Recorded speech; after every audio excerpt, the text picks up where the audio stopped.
அமைச்சரவையில் பாமக இடம்பெறுகிறதா என்ற ஒரு கேள்வி எழும்பிருக்கு. இதுல அப்செட்டாக விசிகாவுக்கு ஒரு அப்செட் ஒன்று ஏற்பட்டிருக்கு. ஏன்னா பாமகவும் விசிகாவும் ஒரு கூட்டில் இருக்க மாட்டாங்க.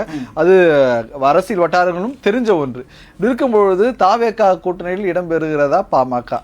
திமுக கூட்டணியில் இருந்த விசிக, ஐயுஎம்எல், கம்யூனிஸ்ட் கட்சிகள் எல்லாம் வெளியேறிவிட்டன, அதிகாரப்பூர்வமாக அறிவித்து விட்டன. எல்லோருமே தாவேகா அரசுக்கு 5 ஆண்டு தொடர்வதற்கு முழுமையான ஆதரவை கொடுக்கணும்னு சொன்னாங்க. அதன் அடிப்படையில் தான் விசிகாவுக்கும் ஐயுஎம்எலுக்கும் அமைச்சரவையில் இடம் கிடைச்சது. ஆனாலும் கூட விசிகாவுக்கும் ஐயுஎம்எலுக்கும் ஒரு விஷயம் பார்க்கும்போது, திமுக கூட்டணி இவ்வளவு காலம் இருந்து வந்த பிறகு ஒரு டவுட் தாவேகாவுக்கு இருக்கு. ஒருவேளை ஆதரவை வாபஸ் பெற்று விட்டால் என்ன பண்றது அப்படிங்கிற கேள்வி இருக்கு. அப்ப விசிகாவுக்கு செக் வைக்கணும் அப்படிங்கும்போது இங்க வேற யார் இருக்காங்க விசிகாவுக்கு செக் வைக்கிறதுனா பாமக இருக்கு. 4 எம்எல்ஏக்கள் இருக்காங்க அப்படின்னும் போது அந்த 4 எம்எல்ஏக்களோட ஆதரவு தாவேகாவுக்கு. ஏன்னா ஆதரவு கேட்கும்போது அன்புமணி, அதாவது சௌமியா அன்புமணி தெரிவிச்சிருந்தாங்க, நாங்க நடுநிலையா இருக்கிறோம், அவங்க வாக்கு நாங்க அளிக்கல அப்படின்னு சொல்ல, நாங்க இதுக்கு நடுநிலையா இருக்கிறோம் தான் தன்னுடைய வாக்கு அளிச்சிருக்கோம். களம் மாறி இருக்கு, காட்சி மாறி இருக்கு. ஏன்னா அனைத்து கட்சி கூட்டத்தை பாமக நடத்துச்சு. ஜாதிவாரி கணக்கெடுப்பு நடத்த வேண்டும் அப்படிங்கிற ஒரு தீர்மானத்தை நிறைவேற்றினாங்க. இங்க முதலமைச்சரை சந்திச்சு அந்த தீர்மானத்தை கொடுக்கும் போது, ஒன்றிய அரசு சாதிவாரி கணக்கெடுப்பு நடத்தும் போது ஒரு சமூக நீதியான ஒரு சர்வேவை தமிழ்நாடு அரசு மேற்கொள்ளும் அப்படின்னு விஜய் அன்புமணிக்கு உத்தரவாதம் கொடுத்திருக்காரு. அதுலதான் அன்புமணி சந்தோஷமாயிட்டாரு. ஆளுநருடையிலும் அது இடம்பெற்றிருப்பது பாமகவால் வரவேற்கப்பட்ட ஒன்றாக இருக்கிறது.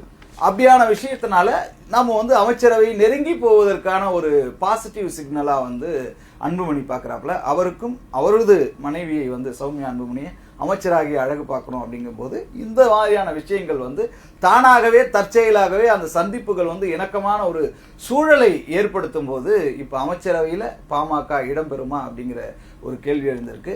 ஆனால் தாவேகா இது ஒரு சந்தர்ப்பவாத அரசியலா விசிகாவுக்கு செக் வைக்கிறதுக்காக பாமகவோடு நெருங்குகிற, இணக்கமாக இருக்கிற ஒரு போக்கை கடைபிடிக்குது. இது வரும் காலங்களில் ஒரு அமைச்சரவை மாற்றம் இருக்கும்போது வெளிப்படையாவே தெரிய வரும். கண்டிப்பா. ஏனென்றால் அதிமுக குள்ளும் பிரச்சனை, அதிமுக கூட்டணியிலும் பிரச்சனை. ஏன்னா 2026 சட்டமன்ற தேர்தல் முடிந்தவுடனே அதிமுக மேல அதிருப்தியில் இருப்பதாக அன்புமணி ராமதாஸ் தெரிவித்திருந்தார். ஏனென்றால் களத்துல யாரும் ஒத்துழைத்து பணியாற்றல் என்ற ஒரு குற்றச்சாட்டு வச்சிருந்ததை நாம் பார்க்கிறோம். பல இடங்கள்ல பாமகவுடைய ஆதரவால தான் அதிமுக வெற்றி பெற்றது என்ற ஒரு நிலைப்பாடம் தெரிவிச்சிருந்தார்.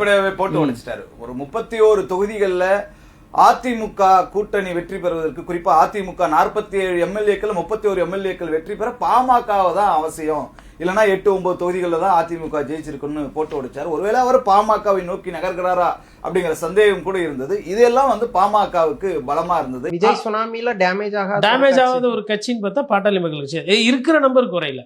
அப்புறம் அன்புமணி ராமதாஸ் அவர்கள் சௌமியா அன்புமணியை நிக்க வைக்கிறாங்க, அவங்க ஜெயிச்சிடுறாங்க. இப்போ விஜயகாந்த் அவர்கள் இதை விட ஒரு பெரிய இயக்கத்தை நடத்தி கொண்டிருந்தார். அவர் பிரதான எதிர்கட்சி தலைவராக இருந்தார்.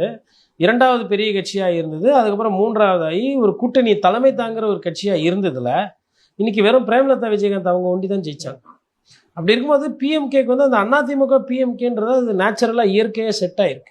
அந்த இயற்கையாக அதை இன்னும் எப்படி பலப்படுத்தணுமோ அதை பண்ணுறது தான் செட் ஆகுமே தவிர்த்து, மற்றபடி அவங்க திமுக கூட போய் சேர்ந்தாலும் அது இந்த அளவுக்கு ரிசல்ட் கிடைக்குமான்றது எனக்கு தெரியும்.